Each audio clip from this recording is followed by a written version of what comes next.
un cierto espacio coordenado, teníamos los que llamamos vectores unitarios y dijimos que íbamos a trabajar con eso, ¿no?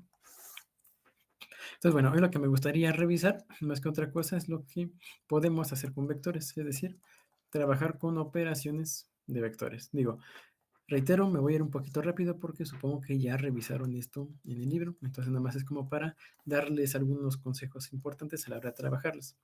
Habíamos dicho que teníamos varios tipos de operaciones. La que es probablemente la más sencilla de todas es la suma de vectores. Y habíamos dicho que geométricamente lo podíamos ver como poner el final de un vector en el comienzo de otro. Si teníamos dos vectores, los juntábamos, por así decirlo, de tal manera que el principio de uno esté en el final del otro y el vector resultante de la suma, es decir, el resultado de esa operación, es el que obtenemos al empezar en el principio del primero y terminar en el final del segundo. Esa operación se puede generalizar para cualesquiera número de vectores y a final de cuentas el resultado de todo eso va a ser el mismo. Empiezan en el principio del primer vector y terminan en el final del último vector. Y ese va a ser el vector resultado. Esa es la interpretación geométrica de la suma de vectores. Y otra cosa importante a la hora de trabajar con vectores es algo que es en esencia lo mismo. Entonces déjenme lo pongo aquí nomás con una puntita. Y que es la resta de vectores. Ayer ya no lo mencioné, pero una cosa importante a la hora de considerar la resta de vectores es qué es lo que significa que un vector sea la resta de otros dos. Entonces para eso vamos a hacer un ejemplo un poquito más con cuidado porque es importante tener esta intuición. Supongan ustedes que tenemos dos vectores, A y B. B, vamos a ponerlo así. Dos vectores A y B. Ahora, yo puedo hacer varias operaciones con ellos. Si lo sumo, ya hacemos bueno, ya vimos qué es lo que hacemos, ¿no? Ponemos el principio de uno en el final del otro y tenemos algo así, ¿no? Ahora, lo que nos interesa, que es lo que estoy diciendo ahorita, es hablar de lo que es la resta de vectores. Déjenme subir esto para ahorrar espacio, ¿no? Es decir, yo quiero ver cómo se ve geométricamente la operación A menos B, ¿no? Y ahí quiero que vean algo importante. Esto va a ser igual a hacer la operación A más menos el vector B. Y si recuerdan de lo que estamos viendo ayer, el vector menos B era un vector que apuntaba en la misma dirección que B, pero en sentido contrario, ¿sí? Es decir, si yo aquí... Ahí, no, ese no. Ahí está. Si yo tomo aquí el vector B, yo puedo construir el vector menos B simple y sencillamente girando al vector B, de tal manera que apunte en la dirección contraria, ¿sí? Entonces aquí, déjenmelo pongo más claro, este es el vector A, este es el vector B, y este es el vector menos B, es decir, lo mismo pero volteado. Y entonces, hacer la operación A menos B es equivalente a hacer la operación A más menos B. Es decir, geométricamente la haríamos de la misma forma. Tomamos al vector A, y ahora le añadimos el nuevo vector que tenemos, que es el vector menos B. Es decir, ponemos el principio del vector B, que sería esta parte de acá, en el final del vector A. Y el resultado lo obtenemos de la misma forma, ¿no? Que sería este de acá. Bien, entonces a mí me interesa que vean que se forma algo bastante peculiar. En general, cuando uno tiene dos vectores y los resta, va a acabar con una construcción geométrica que se asemeja mucho a un triángulo. Y de hecho forma un triángulo, ¿sí? Déjenme le hago en otro ejemplo. Por ejemplo, aquí está el vector A. Por ejemplo, bueno, vamos a cambiarle el nombre para no confundirnos. Vamos a llamarle el vector V. Este otro de acá vamos a llamarle el vector U.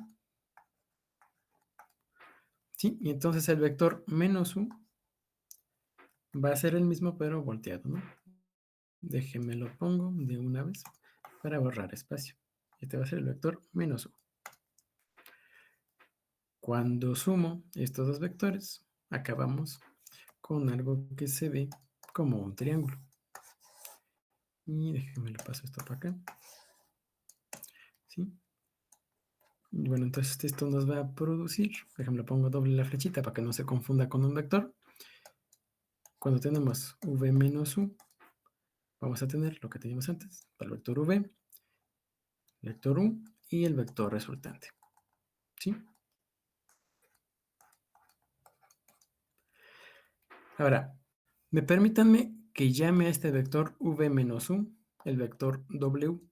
¿Sí? El vector w va a ser igual a la resta de estos dos vectores, v menos u. Aquí una cosa importante. Vean que el vector v menos u, que es este que va de aquí hasta acá, es el vector que nosotros tenemos que caminar para, estando parados en v, llegar a donde apunta u. ¿Sí? Al principio de v para llegar a donde apunta u. Esto se puede ver de manera bonita en el sistema coordenado.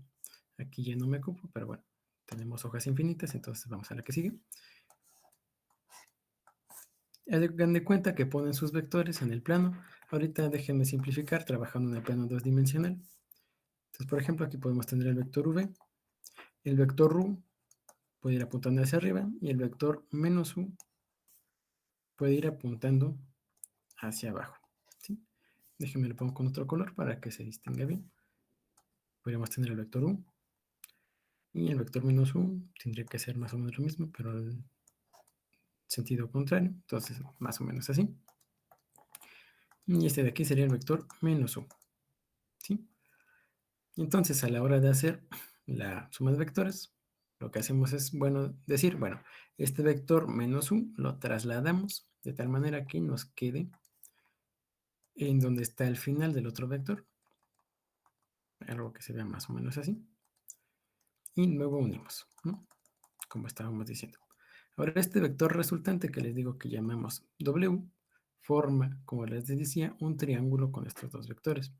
Y es importante que consideremos que lo podemos interpretar como el vector que tiene que caminarse desde donde está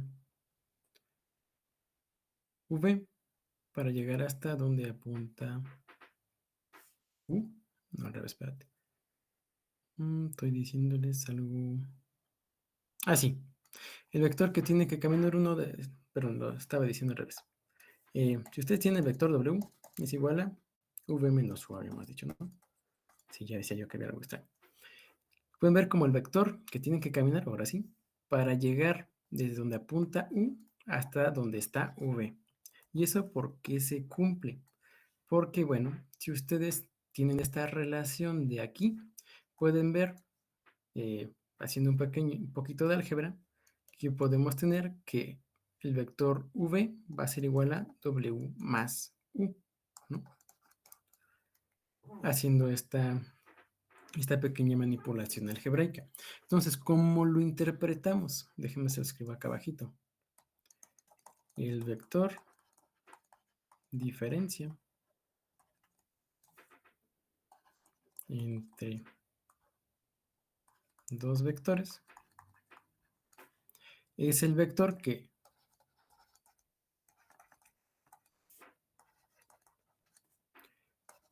hace falta, déjame lo pongo entre comillas, recorrer para llegar de donde está el vector que se resta al otro vector. De un vector al otro. ¿Sí? Y acá, en este ejemplo, ya no he checado acá, no han puesto dudas, parece que no. En este ejemplo, si ven, este vector W lo podemos poner de manera mañosa. Déjenme, se los muestro acá. Acá, lo malo es que como lo puse punteado, me voy a llevar todo el otro vector. Bueno, créanme cuando lo dibuje. Yo puedo trasladar este vector W de tal manera que si yo lo pongo acá, donde vive U, acá en esta parte de acá arribita, y lo traslado, es decir, nada más lo agarro, lo subo para arriba y sin cambiar su dirección ni nada, se puede comprobar, haciendo el dibujito, que acabamos en el lugar donde apunta el vector v. ¿Sí? Entonces, esta es otra forma de interpretar la resta de vectores y es una forma importante de interpretarla. El vector diferencia, en este caso el vector W, cumple que si ustedes añaden el vector que están restando con el vector diferencia, llegan al otro vector, ¿sí? El vector que no se está restando. Hablando en términos matemáticos, el sustraendo me parece que es este, el minuendo me parece que es este, y si no, pues es al revés. El chiste es que con uno pueden llegar al otro, ¿sí? No recuerdo bien la terminología, pero básicamente es eso. ¿Y alguien tiene alguna duda hasta aquí?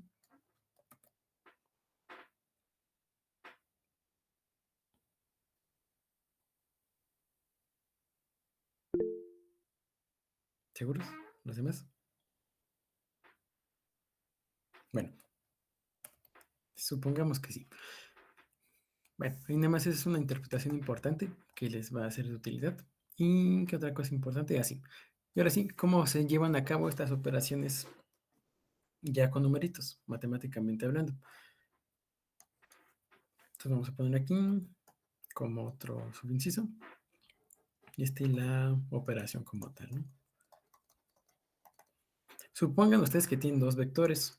Un vector v que habíamos dicho que lo podemos representar como coordenadas de una terna ordenada o de una doble ordenada, como quieran verlo. Si quieren vamos a ponerlo, va a ser xv, yv, zv. X, Y, Z porque es cada una de las coordenadas con subíndice v porque corresponden al vector v. Y por otro lado, si gustan, tenemos el vector u, que podemos verlo como xu, yu y zu. Misma convención que el otro. Para sumar los dos vectores, lo que se hace es que se suma entrada por entrada, ¿sí?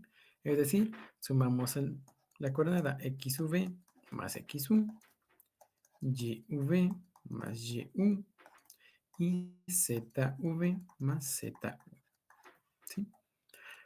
Aquí si lo ven, es bastante directo. Sumamos cada coordenada con cada coordenada. Y esto nos forma el vector suma. Ahorita no me voy a explayar mucho al respecto, pero ustedes podrían comprobarlo geométricamente que coincide completamente con esta explicación que estamos viendo de este lado. No lo voy a hacer ahorita por cuestiones de tiempo, pero bueno, ahí tendrán bastante oportunidad de trabajar esto en los ejercicios que vamos a hacer al ratito. Bien, eso en cuanto a la forma más algebraica de verlo, en cuanto a coordenadas. Ahora, quiero que noten que esto es completamente equivalente a hacerlo en términos de vectores unitarios. ¿Por qué? Habíamos dicho que también podíamos ver esto como esta coordenada que multiplicaba el vector unitario en el eje de las X, sumado a esta otra coordenada que multiplica el vector unitario en el eje de las Y, más la coordenada en Z que multiplica al vector unitario en el eje de las Z. Y lo mismo para el otro. XU en Y gorrito, YU en J gorrito y ZU en K gorrito. Aquí una pequeña nota sobre mi escritura. A veces uno se puede confundir mucho entre la V y la U. Yo por eso intento escribir la U con un palito abajo. Entonces, al menos para lo que me respecta, si ven que algo tiene un palito abajo, corresponde a una U. Si no lo tienes, una V. ¿Sí? Porque luego pueden llegar a confundirse. Nomás ahí lo dejo como disclaimer, como diría la chaviza. Y entonces, ¿cómo sumamos estos vectores? Bueno, nosotros habíamos dicho que lo podemos escribir así. Entonces, la suma se hace directamente, como si fueran elementos algebraicos, ¿sí? Entonces, si me permiten, voy a ponerlo también así. También podemos ver que U más V se puede escribir como, déjenme lo explayo, XV en mi gorrito, es más, déjenme lo copisteo. Vamos a utilizar las maravillas de la tecnología. Esto de aquí, lo copiamos, lo pegamos acá. Maravilloso. ¿Sí? Y aquí nada más déjenme lo pongo un signo más para que se siga. Es más, vamos a ponerlo todo en un mismo renglón. Ahí está, qué maravilloso. Y ahora, aquí noten que algebraicamente nosotros podemos factorizar los vectores unitarios. Aquí tenemos un vector, déjenme lo pongo con colorcitos. Acá tenemos un vector unitario y gorro. Acá tenemos otro vector unitario y gorrito. Entonces lo podemos factorizar de tal manera que nos quede que esta XV y esta XU están multiplicando al y gorrito, ahí se me equivoqué de color, perdón, más, aquí también vean que podemos tener que la YV y la YU están multiplicando a J gorro, entonces lo podemos factorizar de tal manera que nos quede YV más YU por J gorrito. Y esto también lo podemos ver como que multiplica, bueno, también podemos factorizar, ¿qué color les gusta? Vamos a tomar el gris. No, el gris está muy aburrido. Esta imagen vamos a poner. Aquí K gorrito, que está multiplicando estas dos, se factoriza de la misma forma y nos queda ZV más ZU en K gorrito. ¿Sí? Entonces, de esta forma, lo que hicimos fue llegar al mismo resultado que teníamos antes, ¿sí? Nada más que trabajando exclusivamente con vectores unitarios. Y si lo ven, en mi opinión es un poquito más intuitivo trabajar con vectores unitarios que trabajar con coordenadas. No nos meteremos en la formalidad matemática del asunto, pero bueno, ahí se las dejo. ¿Alguna duda hasta aquí?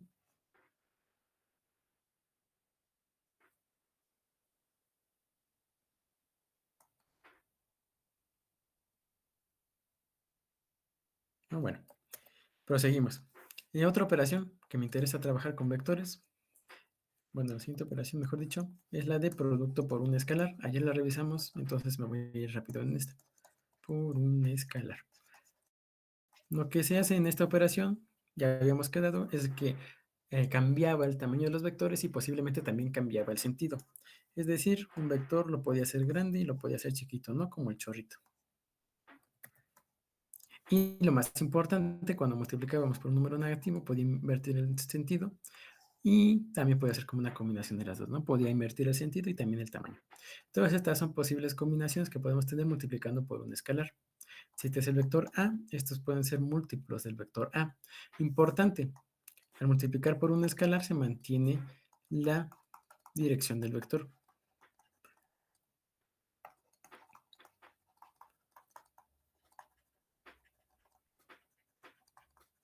Y nota al margen, según yo sí se entiende la letra. Si la ven muy fea, por favor díganme, que cuesta bastante trabajo escribir en esta cosa.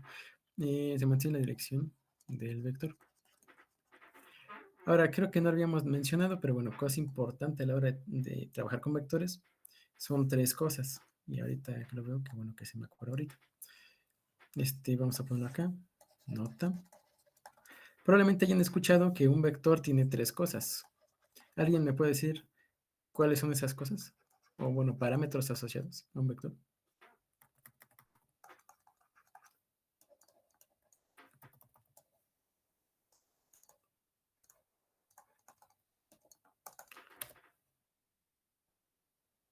Dirección, magnitud y sentido, exacto. ¿No? Dirección, magnitud y sentido. Ahora, la dirección lo interpretamos nada más como qué tan inclinado está su flechita, por así decirlo. Es decir, cuando nosotros hablamos de dirección, es como si interpretamos el vector como una flecha, nada más es hacia dónde está orientada la flecha, ¿no? En qué dirección del espacio. Puede ser horizontal, puede ser vertical, puede estar inclinada en cualquier ángulo. Esa es su dirección. No hay que confundirla con el sentido. El sentido lo que nos indica es que, bueno, hacia el lado, pues, de esa que vaya para abajo, aunque ambas sean direcciones verticales. Entonces ahí es donde entra el sentido. Son cosas diferentes, aunque estrechamente relacionadas entre sí. Bien, y bueno, por último, la magnitud es el tamaño del vector. ¿Sí? Si ustedes lo miden y dicen, esto mide 5 centímetros, por decir algo. La magnitud como tal es el tamaño, ¿sí? Dependiendo de la interpretación, se puede calcular de varias formas distintas. Si ustedes lo vieran como una flechita literal en el mundo real, podrían agarrar una regla y medirlo y decir, pues este vector mide, yo qué sé, 10 centímetros, ¿no? Por decir algo. Ya, obviamente, no vamos a ponernos a medir vectores en el mundo real, vamos a trabajar matemáticamente. Entonces, para calcular la magnitud, lo que hacemos es un Pitágoras, ¿sí? Matemáticamente, suponemos que el vector está anclado en el origen, de manera que estas sean sus coordenadas, x, y. Y entonces su magnitud, que este, generalmente representamos, déjame lo pongo aquí para calcular la magnitud.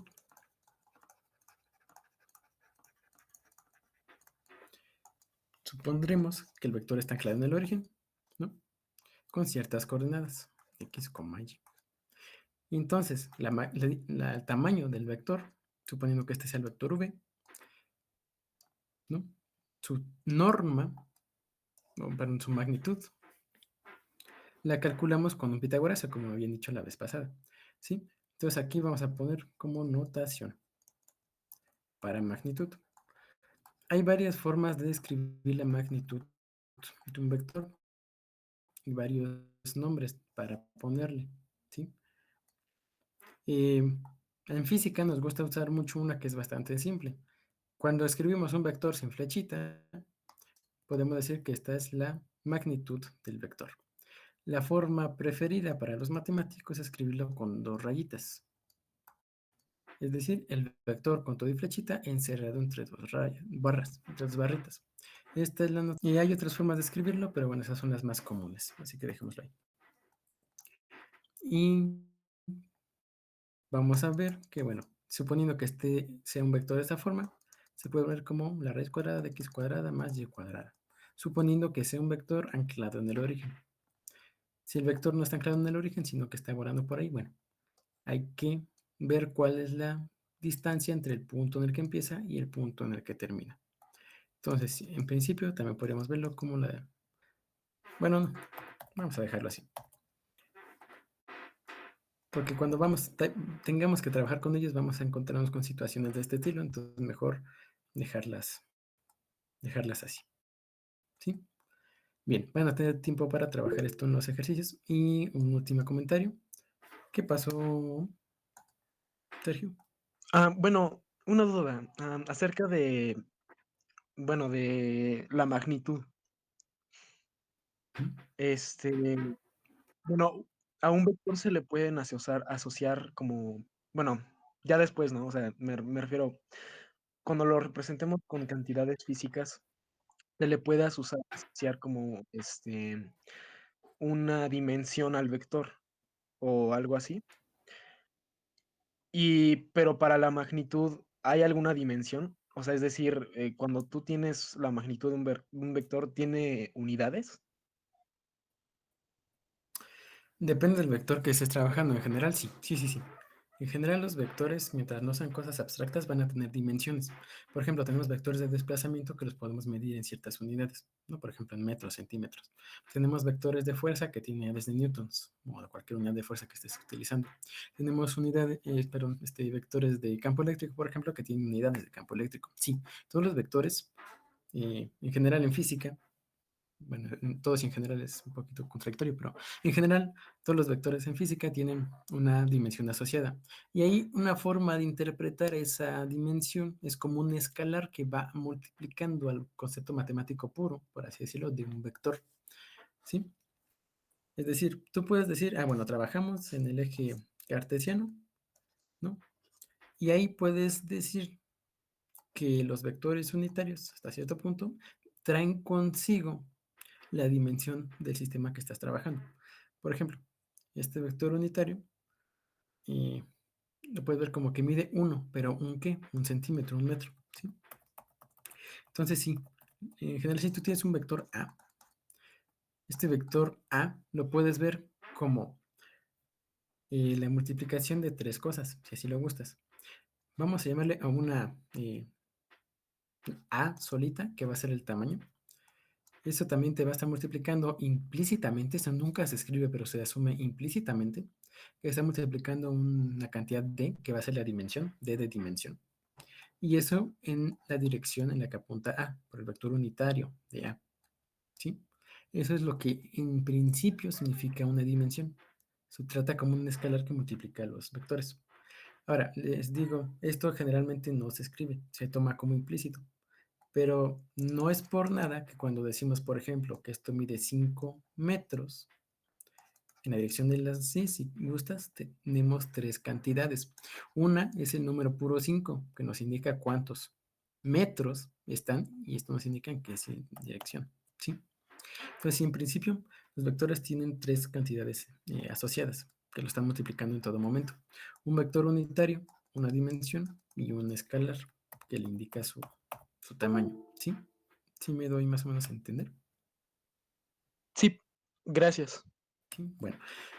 Y es importante que tengan este concepto un poquito abstracto de lo que es una dimensión o una unidad, porque cuando lleguemos a la parte experimental hay unas cosas chistositas que pasan a la hora de trabajar con logaritmos que se utilizan mucho en experimentos. Y es que justamente uno a la hora de trabajar con logaritmos tiene que trabajar con números puros, sin unidades. Entonces hay algunas cosas ahí medio truculentas que uno hace para quitarle las unidades, pues las dimensiones. Pero no nos metemos en eso de momento, ¿sí? Y bueno, ya nada más para acabar con multiplicación por un escalar. Déjenme les pongo aquí. Se opera. Vamos a poner aquí la operación de la multiplicación por un escalar. Haz de cuenta que tengan el vector u, nuevamente que va a ser x, y. Es más, si quieren, vamos a ponerle como z. Entonces, si nosotros escribimos, eh, vamos a ponerle, ¿cómo me gusta que se llame el escalar? Vamos a ponerle b de escalar. Vamos a poner aquí, u es un vector. Y vamos a tener b, que va a ser un escalar. Entonces, si nosotros hacemos la multiplicación bu, ¡bu! Los espanto. Ajaja. Ok, no. Lo podemos ver como que el escalar multiplica a cada entrada del vector. B por u va a ser u por x, u por y, u, z. Y eso podrían comprobar muy fácilmente que en efecto cumple lo que decimos, de que escala el tamaño del vector. Es más, eso se los vamos a dejar como, se los dejo como problemita ahorita que hagan problemas. Problema. Verificar que esto implica que el tamaño de BU es B veces el tamaño de U a partir de la definición de norma y de esta definición que les di acá arribita. Es un ejercicio interesante, es bastante fácil, nada más es factorizar a partir de la definición. Pero bueno, ahorita vamos a eso. Antes que eso se me olvidó darles unos comentarios. Comentarios. Nombres de la magnitud. Probablemente, como ya me hayan escuchado ahorita, que se me salió otra forma de decirle a la magnitud de un vector, que suelen ser más utilizados en matemáticas. ¿Sí? Esos nombres, eh, bueno, como acabamos de decir aquí, se puede decir magnitud, y es correcto. La forma preferida de los matemáticos es decirle norma por cosas avanzadas, que se pueden definir en un espacio normado, que no sé qué cosa, bla, bla, bla. Pero bueno, es un nombre bonito, si os gusta. Otra forma es decirle módulo, con un sabor un poquito más complejo. Y bueno, si gustan, de manera informal se le puede decir tamaño, aunque eso es un poco más laxo. Y en general me parece que estas son todas las comunes que hay. Probablemente haya otra, pero no se me acuerdo en este momento. Pero sí, probablemente en algún momento les diga yo alguna de estas formas intercambiablemente. Magnitud, norma, módulo o tamaño. Todas significan básicamente lo mismo. Pues el tamaño, pues, del vector, cuánto mide en el espacio que estemos trabajando. Pero bueno, no me voy a detener mucho en eso. Y bien, ya con eso terminamos multiplicación por un escalar. Que a la magnitud le llamaron tamaño, sí, creo que sí lo puse. Dale pues. Entonces, bueno, si no tienen inconveniente, continuamos con la siguiente operación, que va a ser otro tipo de producto. Y aquí es donde las cosas empiezan a poner medio chistositas, ¿saben? Y los vectores se pueden sumar, ya vimos cómo se suma. Les podemos cambiar el tamaño, multiplicarlos por un escalar, hacer los grandes a los chiquitos. Y también podemos multiplicar dos vectores entre sí. Yo puedo agarrar el vector A y multiplicarlo por el vector B. Sin embargo, como probablemente vieron en el capítulo, hay dos tipos de vectores, de productos, perdón. Bueno, al menos dos productos comunes utilizados en física entre vectores. Entonces vamos a poner aquí productos entre vectores. Estos dos productos se diferencian en cosas, vaya, son altamente diferentes entre sí, en sentidos bastante pronunciados, por así decirlo. Matemáticamente hablando, dan resultados completamente distintos. Sin embargo, tiene una interpretación física, hasta cierto punto, bastante relacionada entre ellos. Diferente, pero relacionada entre ellos. Entonces, antes de que continuemos, alguien que me diga cuál es el primer tipo de producto entre vectores que tenemos. Punto y cruz. Punto y cruz, exacto, ¿no? Eh, bueno, primero que nada tenemos el producto punto. Hay quien diría que está mal llamado producto punto, que se debe llamar producto escalar. Hay quien diría que está mal llamado producto escalar, que se debe llamar producto punto. Háganle caso a quien prefieran. Yo les doy los dos nombres, producto punto o producto escalar. Ambas tienen su forma de ser, como vamos a ver ahorita. Y esto se representa suponiendo que A y B son vectores, como A punto, punto, punto, así como el que usaban para multiplicar en la secundaria, B. ¿Sí? Y cuando hacemos esta operación, acabamos con un número C, que va a ser un escalar, por eso se llama producto escalar, ¿sí? Esto va a ser un vector, si quieren lo ponemos así, vectores, y dan como resultado un escalar, ¿sí? Ahora, déjenme se los represento con dibujitos. Supongan que tenemos el vector A apuntando en esta dirección, el vector B apuntando en esta otra. El producto escalar lo que hace es que multiplica sus longitudes, sus tamaños, pues su norma de los dos, su magnitud, las multiplica, pero por un pequeño factor extra, que es el coseno del ángulo que lo separa. Ahora, aquí hay trigonometría involucrada, entonces vámonos por cachitos, ¿sí? Ahora, el producto punto lo vamos a utilizar en física para, bueno, mejor dicho, como una medida de la alineación de dos vectores, de dos cantidades. Cuando el producto punto entre dos vectores es máximo, eso nos dice que los vectores están completamente alineados, es decir, que apuntan en la misma dirección. Cuando es mínimo, es decir, cuando el producto este sea negativo, nos va a decir que están apuntando en direcciones contrarias. Es decir, que están completamente desalineados. Uno va para adelante, el otro va para atrás, uno va para la izquierda, el otro va para la derecha, uno va para arriba, el otro va para abajo. Eso es lo que nos indica el producto punto. Y por último, cuando están completamente desalineados, es decir, cuando uno es perpendicular al otro, entonces decimos que el producto punto vale cero. ¿Sí? Eso es importante. Cuando dos vectores sean perpendiculares entre sí, su producto punto va a valer cero. Y es por eso, entre muchas otras cosas, que nos interesa el producto punto, pues nos permite ver cómo se encuentran orientadas relativamente dos cantidades entre sí. ¿Sí? Nos dice si están apuntando en la dirección contraria, o si son perpendiculares, dependiendo del valor del producto punto. ¿Hasta aquí alguna duda? Digo, ahorita vamos a ver eso, pero es importante que más o menos quede eso, ¿sí? Cuando son paralelos, cuando son antiparalelos y cuando son perpendiculares. Bien, para eso usamos el producto punto. Y bueno, aquí se los pongo para calcular el producto punto. Vamos a poner aquí operación. Lo que hacemos a la hora de calcular el producto punto entre dos vectores, lo que hacemos es que multiplicamos sus normas, norma de A por la norma de B y por el coseno del ángulo que lo separa. Ahí una nota, bueno, regresando un poquito a trigonometría. Si ustedes tenían aquí su triángulo rectángulo, el de toda la vida de trigonometría, y aquí tenían un ángulo teta, tenían dos cosas, ¿no? Dos funciones, bueno, mejor dicho, dos razones, perdón, trigonométricas.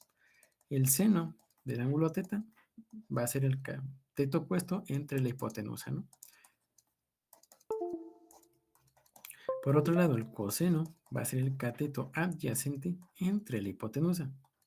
Y aquí una pequeña cuestión que es importante para agarrarle intuición a esta cosa. Cuando hablamos de coseno, nos referimos al cateto que está pegado al ángulo, ¿sí? Es decir, nos referimos a esta parte de acá, esto que está cerquita del ángulo. Esta parte del triángulo que está cerca del ángulo, ¿no? Que no es la hipotenusa. El cateto que está pegado al ángulo y que no es la hipotenusa, ¿sí? Este de acá, cateto adyacente. Importante ahí, una forma de interpretarla, si quieren, un poquito informal, es decir, que el coseno es el compadre del ángulo. ¿Por qué? Porque lo va acompañando, ¿sí? El coseno trabaja con el cateto adyacente, que es el que está pegado al ángulo.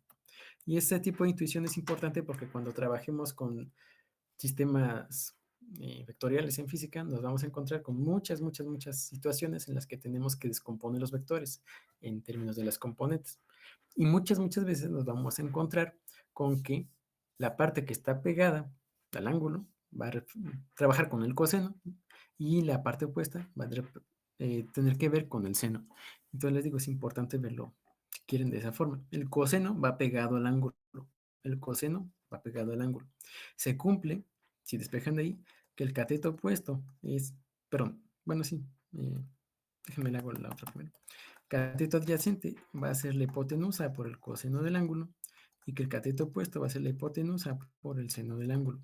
Y parece sencillo, pero es importante tener bien clara eso como intuición. ¿Por qué? Porque así estas son dos formas que tenemos de representar los catetos de un triángulo rectángulo en términos de la hipotenusa y del ángulo. Lo único que va a cambiar va a ser qué razón trigonométrica usemos. Entonces les reitero, para cuando buscamos el que está pegado al ángulo, usamos el coseno. Y cuando buscamos el que está opuesto al ángulo, usamos el seno. ¿Sí? El que está pegado al ángulo, el que es su compadre, va a ser el coseno. Más o menos si me di a entender ahí con la explicación trigonométrica. ¿Sí? Bueno, esperamos que sí. Cualquier duda ya saben que pueden preguntar. ¿Sí? Entonces, el coseno justamente nos mide qué tanto, o más bien qué tanto compadrazgo, entre muchas comillas, hay entre los dos vectores. Es decir, qué tan bien se llevan, qué tan cuates son, por así decirlo. Entonces, bueno, una pequeña nota sobre el coseno. Algunos valores importantes del coseno. Vamos a poner aquí nota sobre cos. El coseno de 0 vale 1 y eso corresponde a un ángulo de 0 grados. ¿Qué quiere decir esto? Pues que tanto el vector A como el vector B apuntan en la misma dirección y déjenme los hago con diferentes colorcitos para que no se malentienda. Este va a ser el vector B y este de aquí va a ser el vector A. Cuando nosotros decimos, bueno, cuando están alineados los dos vectores, cuando van en la misma dirección y en el mismo sentido, entonces el coseno del ángulo entre ellos es 0, porque no tiene ningún ángulo entre ellos, están empalmados, por así decirlo. Y entonces el producto punto entre los dos vectores nada más va a ser el producto de las magnitudes, ¿sí? Porque el coseno vale 1. Por otro lado, lo pongo en la siguiente página. Cuando están perpendiculares entre sí, es decir, cuando el ángulo entre ellos es de pi medios, o si no le gustan los radianes, cuando el ángulo entre ellos es de 90 grados, entonces el coseno vale 0. Es decir, cuando estos dos vectores, el vector A y este otro vector B que puse acá, que ya no me ocupo, pero bueno, B, son perpendiculares entre sí. Y entonces el producto punto entre ellos dos va a ser 0. ¿Sí? Y eso nos indica que están perpendiculares entre sí. Y eso se ve a partir del producto, ¿no? De la definición. Multiplica las normas, te va a dar algo. Pero si tú multiplicas algo por 0, te da 0, ¿no? Entonces, por eso el producto punto de dos vectores perpendiculares entre sí siempre de los simples va a valer 0. Y por último, el coseno de pi, dicho de otra manera, el coseno de 180 grados vale menos 1. ¿Qué es lo que sucede cuando tenemos los vectores completamente desorientados? Apuntando en la misma dirección, pero en sentidos contrarios. ¿Sí? Entonces ahí sale un signo menos. Bien. Y ya por último vamos a ver cómo hacerlo matemáticamente. A la hora de calcular el producto punto, les digo, hay de dos sopas. Una es, si tienen las magnitudes, pues lo calculan a partir de las magnitudes y del coseno entre ellos, ¿no? Hay dos formas de calcular el producto punto. Una es conociendo, les digo, las magnitudes y el ángulo entre ellos. Y la otra es conociendo las coordenadas de los vectores. Si gustan, operación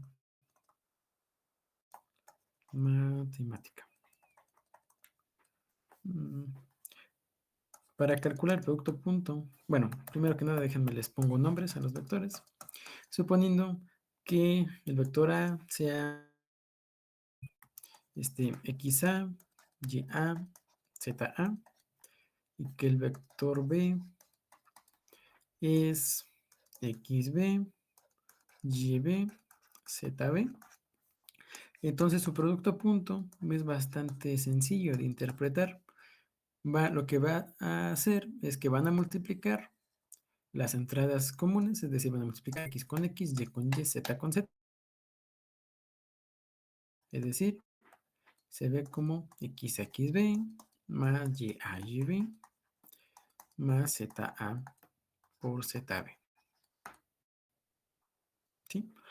Se puede demostrar que eso coincide con la otra interpretación que les di por acá, interpretación geométrica, pero no nos vamos a preocupar eso, al menos de momento. Nada más se los pongo aquí para ahorita que tengan que hacer problemas, pues que los pueden hacer. ¿Alguna duda sobre el producto a punto?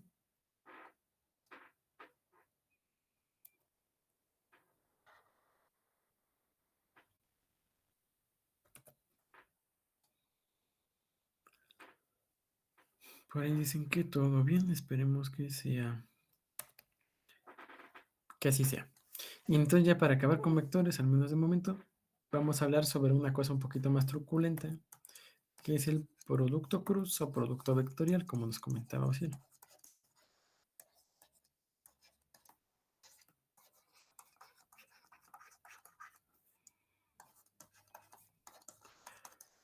Ahora, lo que hace el producto vectorial entre dos vectores, suponiendo que A y B sean vectores, es que si ustedes hacen el producto entre esos dos, les va a regresar un tercer vector. Ese vector va a cumplir muchas cosas, muchas cosas. Es un vector súper poderoso en muchos sentidos.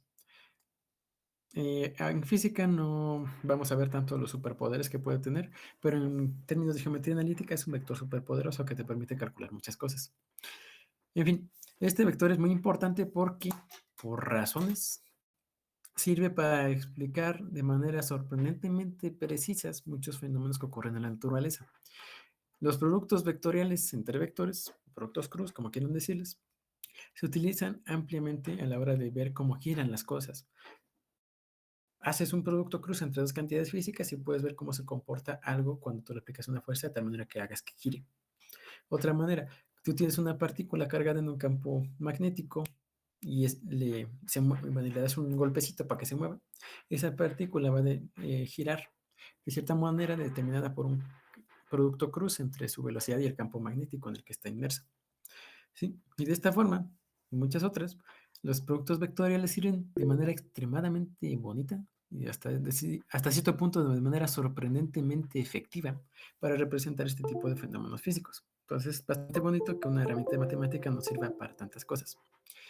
Entonces, bueno, les digo, es súper poderosa, pero también tenemos que tener en cuenta que no es lo más sencillo del mundo de interpretar. Bueno, de interpretar es, tal vez no sea tan complicado, pero hacer el cálculo es algo más feo.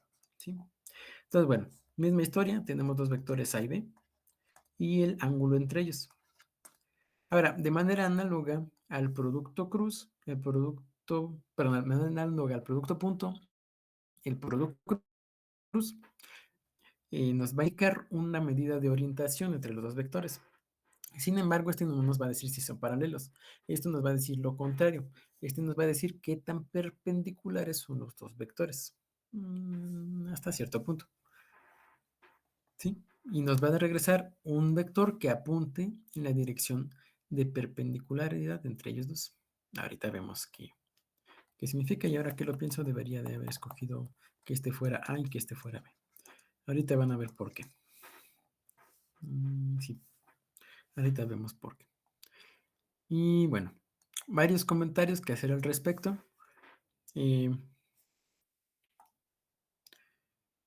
el vector C va a salir, va a ser otro vector, ¿sí? Que lo podemos poner aquí y en principio estaría en esta dirección, ¿sí? Este sería el vector C. Ahora, cosa importante, ¿hacia dónde apunta el vector C? Y para eso déjenme les hago un sistema coordenado, porque aquí esto no se ve muy bien.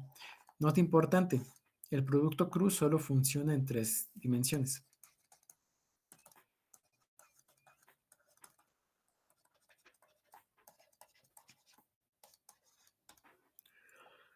Como comentario al margen, me parece que también funciona en 7 dimensiones, pero aquí no lo vamos a trabajar.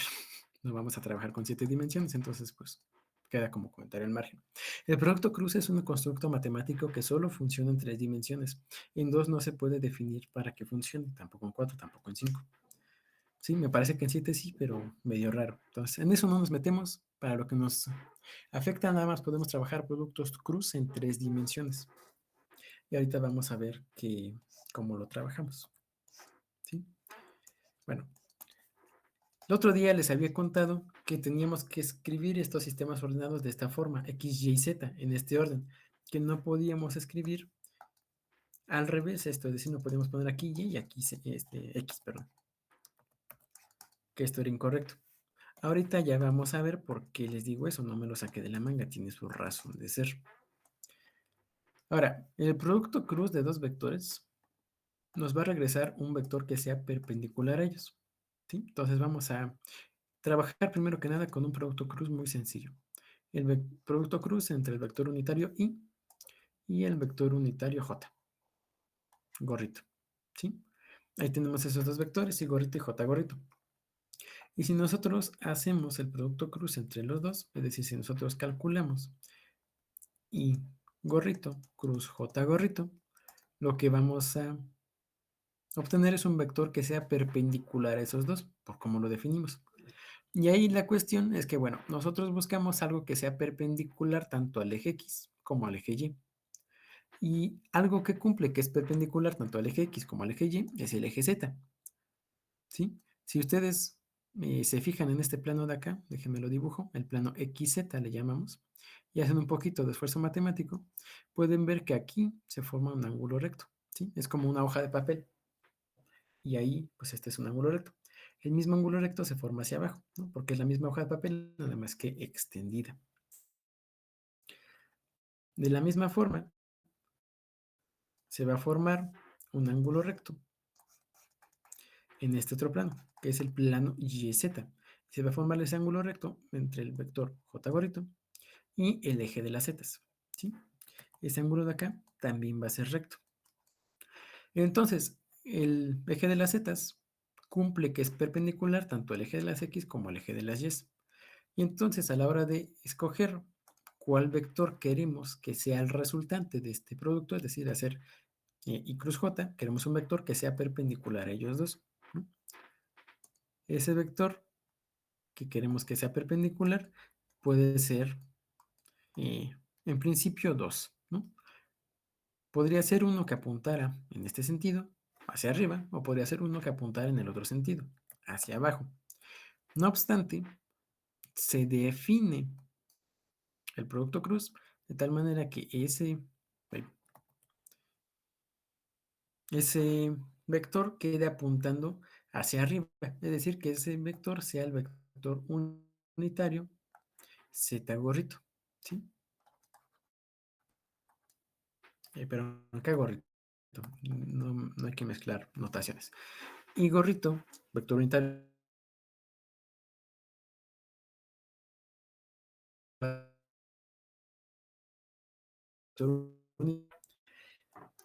Y entonces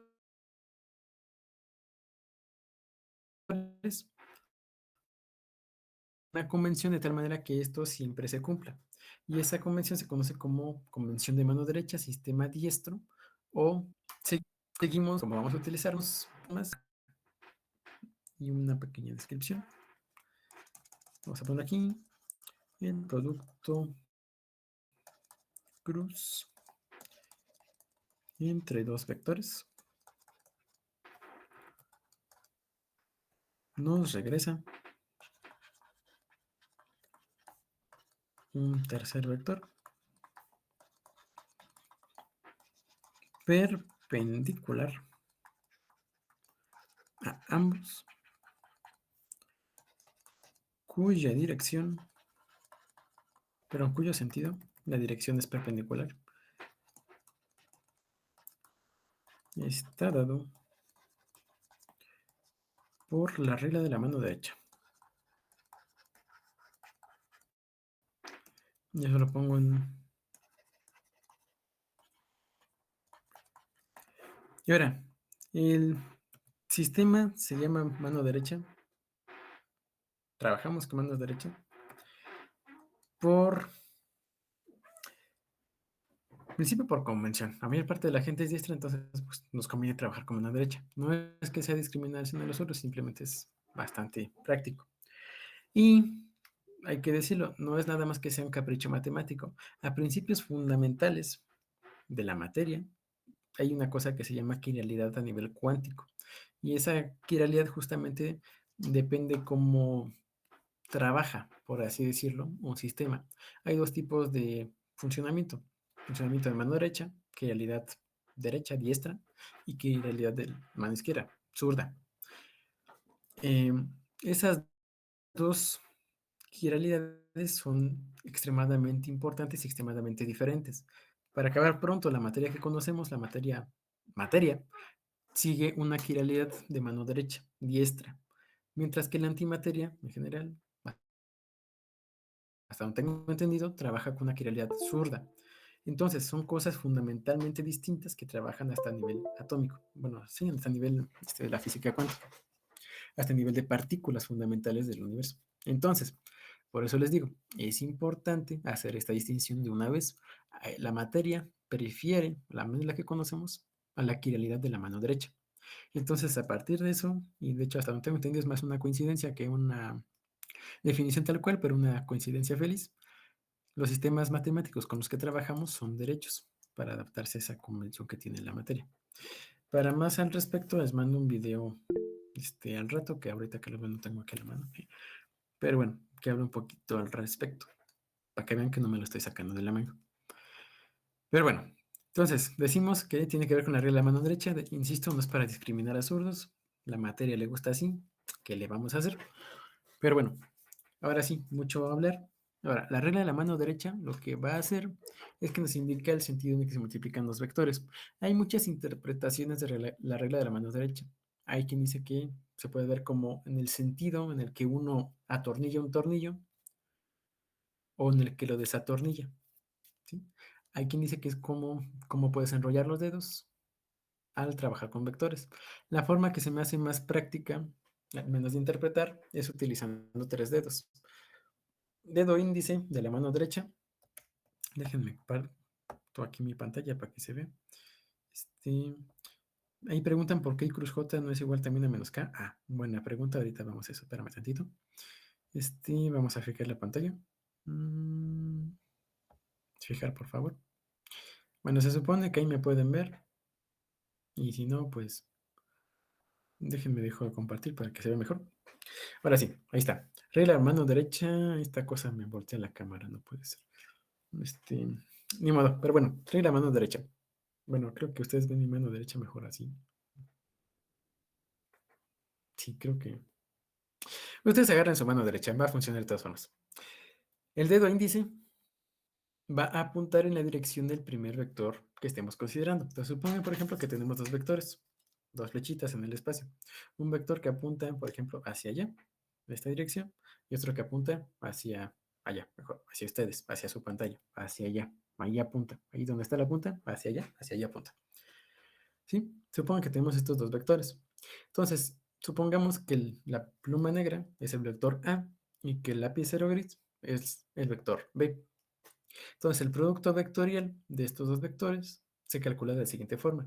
Haciendo el producto A cruz B, lo que hacemos es que ponemos el dedo índice de la mano derecha en la dirección en la que apunta el vector A, primer vector, el dedo medio en la dirección en la que apunta el segundo vector, el vector B, y el vector resultante, que va a ser perpendicular a ellos dos, va en la dirección del pulgar a la hora de extenderlo de manera natural hacia arriba o hacia abajo, no nos quede apuntando, pues. Es decir, pongo mi dedo índice en una dirección, el dedo medio en otra, y el pulgar me queda apuntando de manera perpendicular a los otros dos, y en esa dirección va el producto vectorial de los dos vectores. ¿Sí? Aquí, primer dedo apuntando en la dirección de uno, segundo dedo apuntando en la dirección del otro, y el pulgar queda apuntando en la dirección perpendicular a ellos dos, en la que va, y en el sentido, perdón, en el que va el vector resultante. ¿Alguna duda ahí? Con la regla de la mano derecha.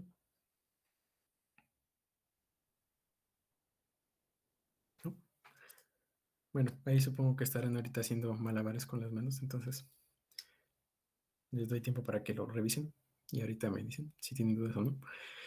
Otro comentario al margen. Hay quien tiene otras interpretaciones de esta regla. Otra forma común de verlo, es decir, bueno, supongan que tienen otra vez los dos vectores y ustedes quieren calcular el producto vectorial entre esos dos. Para hacerlo, lo que van a hacer, según otras interpretaciones, es alinean toda su mano en la dirección en la que está el primer vector y luego enrollan sus dedos en la dirección en la que va el segundo vector. Es decir, aquí va el primer vector, acá está el segundo, enrollo mis dedos en la dirección de aquí para acá, del primer vector al segundo vector, y el pulgar me queda apuntando en la dirección en la que va el producto cruz. Esta también funciona, pero es un poquito menos, ¿cómo decirlo? Un poquito menos precisa, me parece que esta, porque esta parte es un poco más, no sé, cuestión de preferencias, allá serán ustedes los que decidan qué forma de regla de la mano derecha les gusta usar, si esta que tiene que ver con 3 dedos o esta que tiene que ver con enrollarlos, cualquiera de las dos formas es buena. Hay otra que es considerando qué es lo que pasa con un tornillo. Si lo atornillan para acá entra, si lo atornillan para allá sale. Pero esa no me sabe explicarla, entonces no se les voy a decir ahorita, pero bueno. Ahorita Ángel nos preguntó por qué I cruz J no es también igual a menos K gorrito. Ah, una pregunta ahí. Vamos a regresar a la presentación. Y déjenme, dejo de pinir mi imagen acá.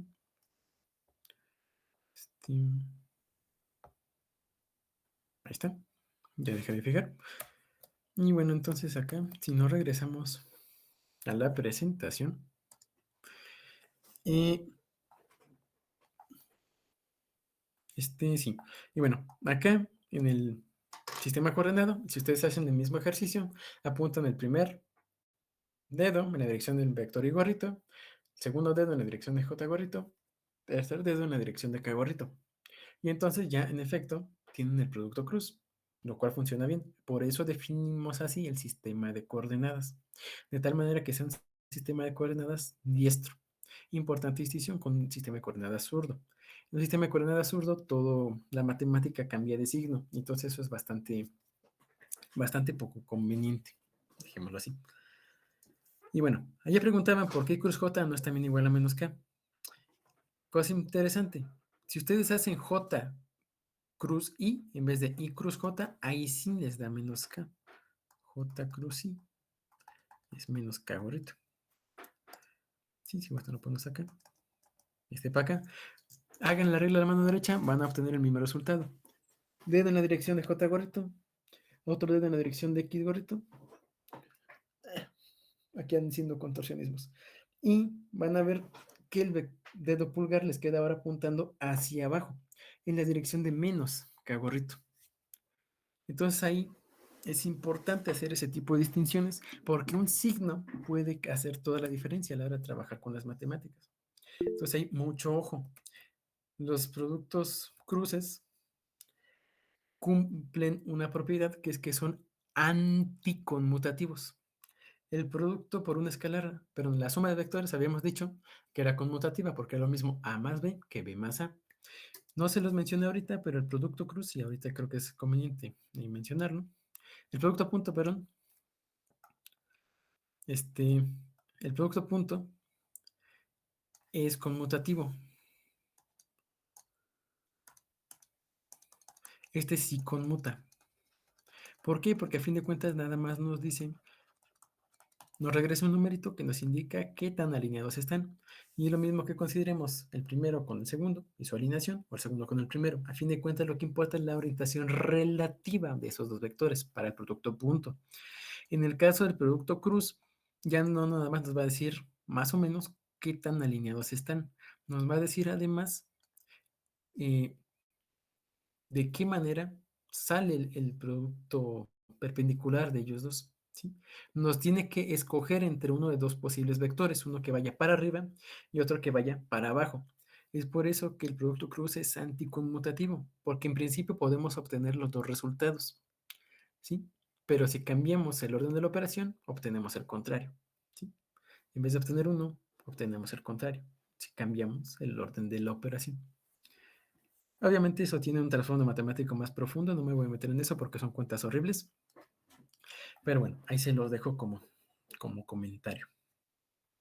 Bien, J cruz I menos K gorrito. Nota. El producto cruz es anticonmutativo.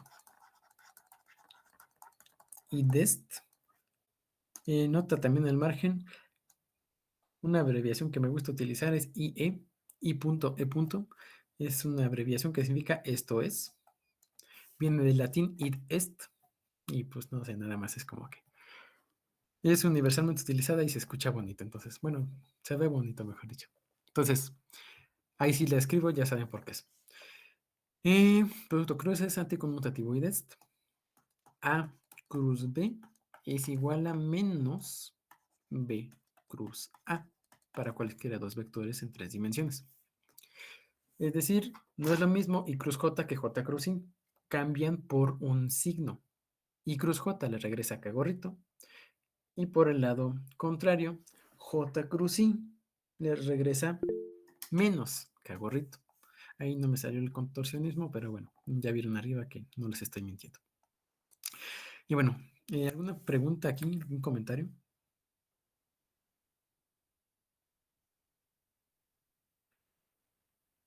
No, Toño, no les voy a poner identidades de triple producto escalar o la regla del backup.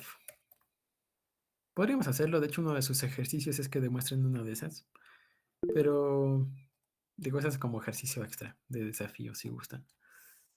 Nada más a partir de su intuición geométrica. Pero bueno,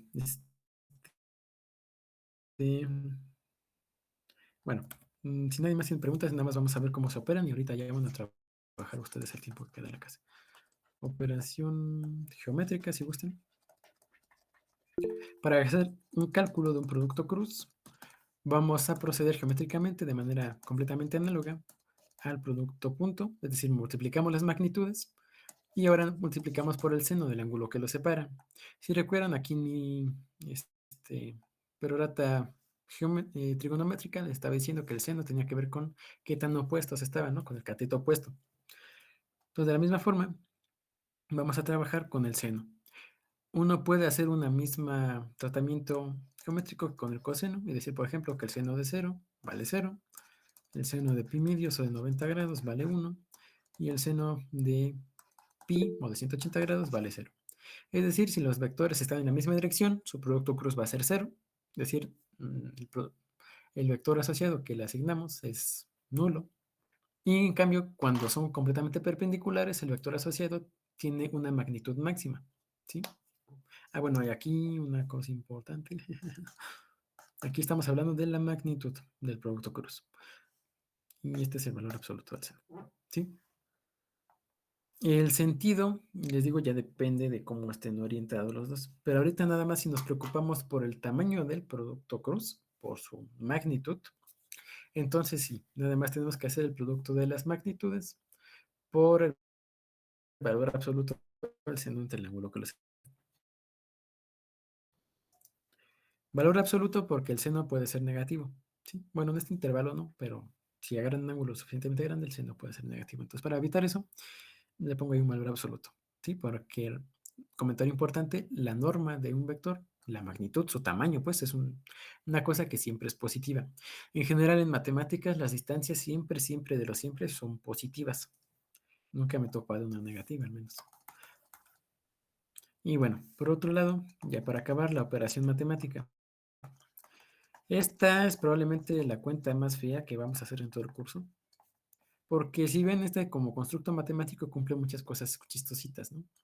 Y esas propiedades chistositas se heredan de una definición matemática fea. Entonces, bueno, vamos a ver cómo lo operamos. Suponiendo que A sea XA, YA, ZA, y que B sea XB, YB, ZB. Entonces su producto cruz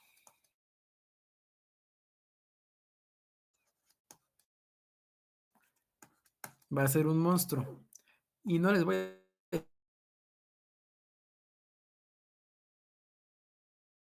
bastante, ¿vale? Eh,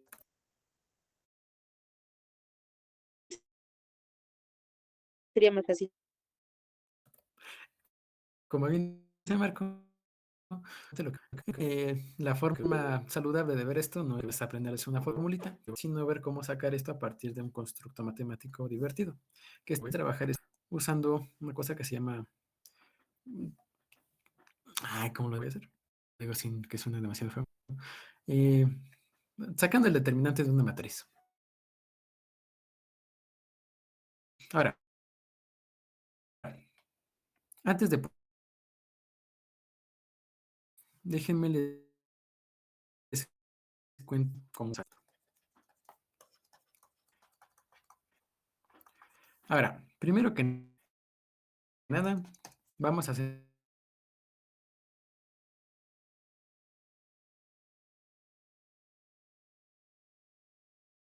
A cruz B sin morir en el. Primero, en la primera fila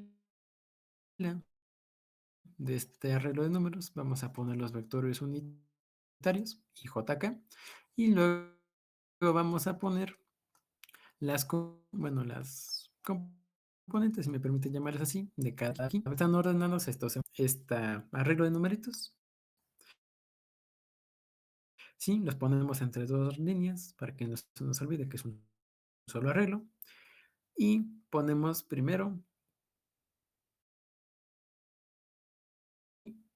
el segundo renglón, ponemos las componentes del primer vector y en el tercero las componentes del segundo vector. Ojo piojo, y esto depende de qué vector esté multiplicando primero. Si calculáramos B cruz A, entonces aquí tendríamos las componentes de B y en la última fila tendríamos las componentes de A.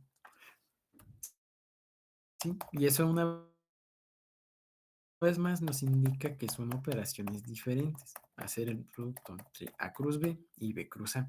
Son, ¿cómo lo hacemos para calcularlo? Aquí esto va a ser un poquito como jugar al sudoku, si me permiten. Primero que nada vamos a empezar.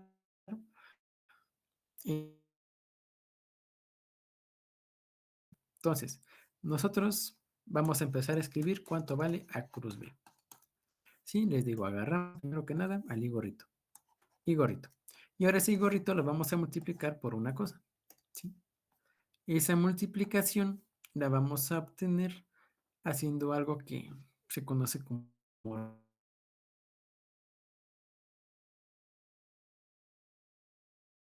ese jugar de bombitas.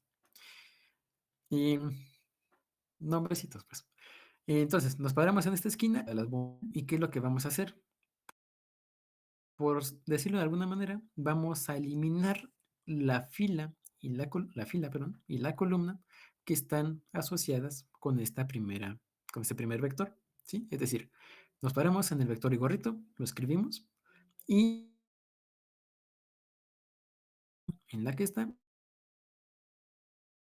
nos vamos a preocupar por este arreglo de números más pequeño que tenemos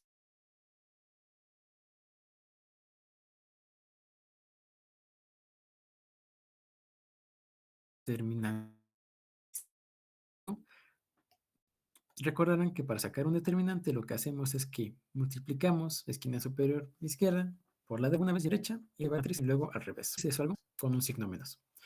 Como si estuviéramos haciendo un tachecito, lo que hacemos es que multiplicamos, siguiendo primero la dirección de izquierda a derecha, de arriba a abajo, y entonces nos queda AY, BZ, ¿sí?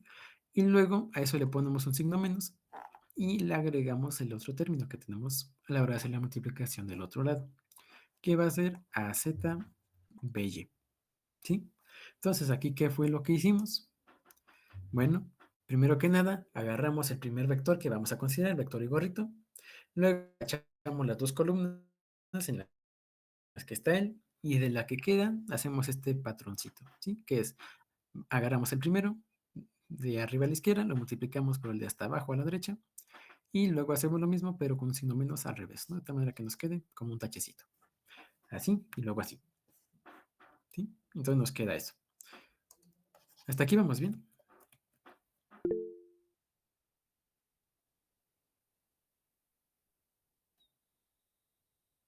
No suena demasiado extraño esta construcción. Dicen, bueno, está rarita pues, pero sí la podría hacer. O dicen, no, ¿qué estás haciendo? Esto está salido de los demonios. Dicen que, bueno, supongamos que sí. Entonces, dale, proseguimos. Entonces, esto es para el vector y gorrito. Esa es su componente en X, la asociada al vector y gorrito. Ya acabamos con la componente en X, no hay más que hacerle. ¿Sí? Ahorita vamos a pasar al siguiente vector y vamos a hacer exactamente lo mismo. Ahorita vamos a trabajar con el vector J gorrito, ¿sí? Entonces lo que hacemos acá es que sumamos al vector J gorrito y de la misma forma la vamos a multiplicar por una cosa. Ahora la cuestión es por qué cosa lo vamos a multiplicar. De la misma forma que antes, vamos a pararnos en el vector J gorrito, seleccionamos y como si estuviéramos jugando buscaminas, partimos, bueno, mejor dicho, matamos, entre comillas, la columna en la que está y la fila en la que está. Y ahorita nada más nos enfocamos con esta parte de acá. Ahora, si bien no es tan fácil crear un cuadrito como el que teníamos, porque aquí pues tenemos una raya en medio, ¿no? No sale igual.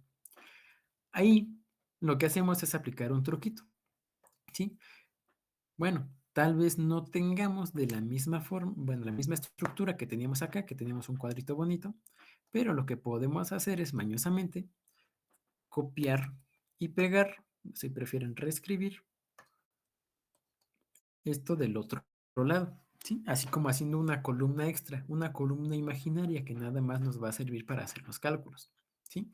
Entonces copiamos estos del lado izquierdo y los pegamos del lado derecho, de tal manera que nos quede exactamente igual a lo que teníamos antes, ¿sí? Teníamos este vector acá y calculábamos con esta parte del lado derecho, ¿no?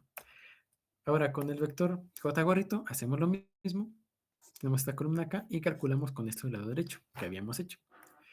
Y pues entonces nos queda exactamente lo mismo. Hacemos el mismo truquito de la... Y luego lo mismo al revés, pero con un signo menos. Menos a XBZ. Y ya. Con eso acabamos con la parte que tiene que ver con J gorrito. Es exactamente lo mismo, nada más que haciendo aquí como un pequeño truquito para poder compensar por el hecho de que partimos el arreglo a la mitad. Bueno, si quieren se los dejo aquí para que puedan revisarlo después. Y bueno, ya para terminar, nos enfocamos en el vector que nos queda, que va a ser K gorrito. Hacemos lo mismo, matamos un... Bueno, déjenme cambiar de colorcito para que no me den infarto. Y vamos a poner aquí más. Vamos azulito. Agarramos a K gorrito. Matamos esta fila y esta columna. Y ahora sí, aquí sí ven, ya tenemos un arreglo bonito cuadrado. Entonces hacemos exactamente lo mismo. XBY. Lo pongo aquí. K gorrito. Gorrito dije.